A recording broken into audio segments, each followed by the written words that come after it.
yung isip mo? Di ba ibebenta na natin yung bahay na to at lilipat na tayo?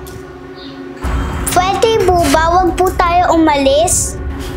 Bakit nga? Bigyan mo ako ng dahilan. Ate, bakit kailangan pang dahilan? Hindi pa ba sapat yung nangyari sa atin sa bahay na to? Basta ayoko umalis dito sa bahay na to. Sige, kung ayaw mo umalis ngayon, bukas na lang tayo umalis. Ate!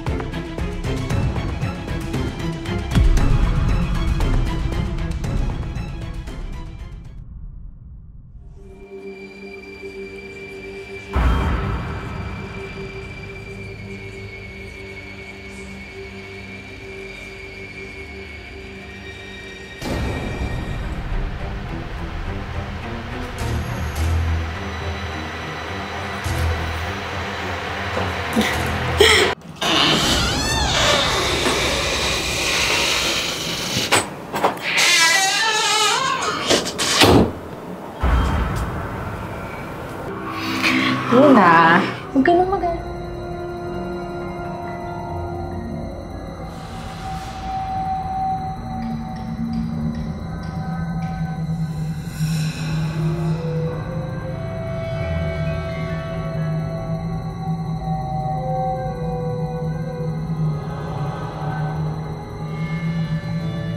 Kuya Kurt, Amara, napapayag mo na ba sila na hindi na kayo aalis sa bahay na to? Oo, Kuya Kurt.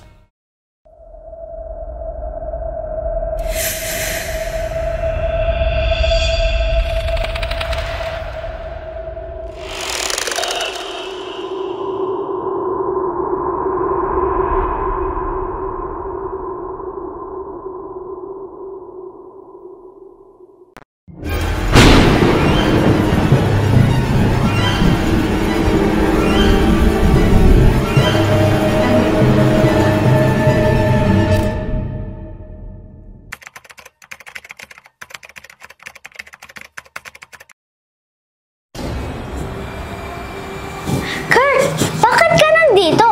At saka bakit ka nakapasok? Di ba magkaibigan na kayo? Hindi ko po siya kaibigan, ate. Hindi pa po ako nagtitiwala sa mga hindi ko po kilala. Pinapasok po ako ni Amara. Amara! Bakit mo naman pinapasok si Kurt na hindi namin alam? Kasi po si Amara nasa labas, umiiyak. Akala niya daw po kasi galit daw po kayo sa kanya. Muntik na nga po siyang masagasaan ng kotse. Niligtas ako ni Kuya Kurt. Amara, huwag kang lalabas ng hindi namin alam. Hindi kami galit sa'yo. Kaya nga pinagbigyan ka namin, di ba, na hindi mo na umalis ng bahay na to? Di ba, Luna? Oo, Amara. Kapag inulit mo yon, sobrang mag-aalala kami sa'yo. Kurt, maraming salamat sa pagtulong kay Amara, ha? Mabuti kang kaibigan. Wala po yun. Sige na, maiwan ko muna kayo. Maglaro muna kayo dyan.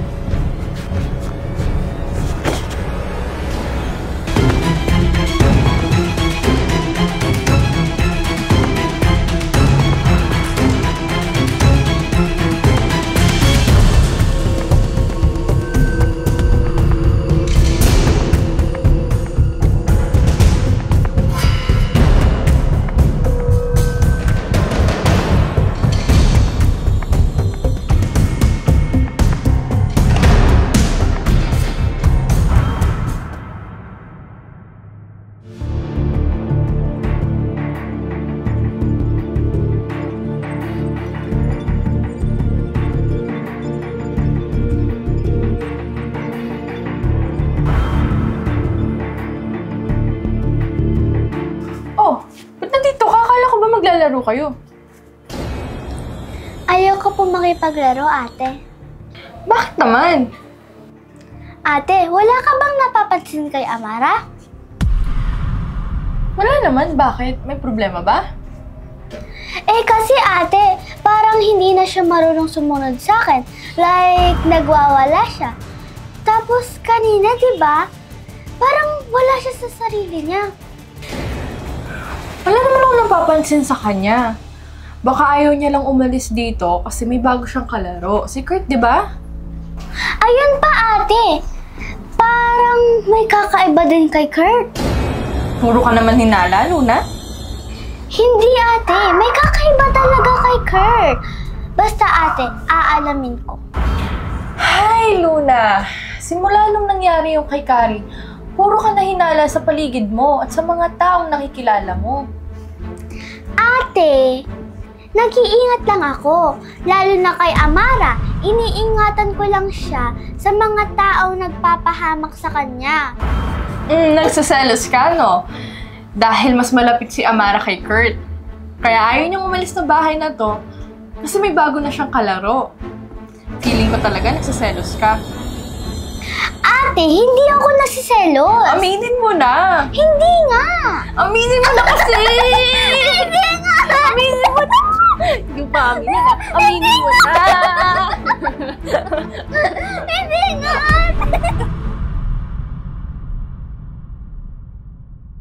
Amara, may plano tayo kay Luna. Ano po yun, Kuya Kurt? Magpanggap ka na mabait ka tulad ng dati niyong ginagawa.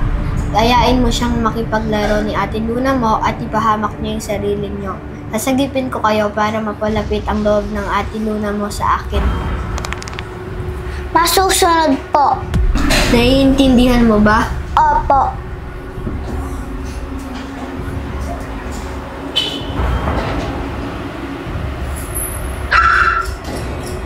Hi, ate! Sorry, ate. Kung bad ako. Okay lang yun, Amara. Sorry talaga. Luna, galit ka ba sa akin?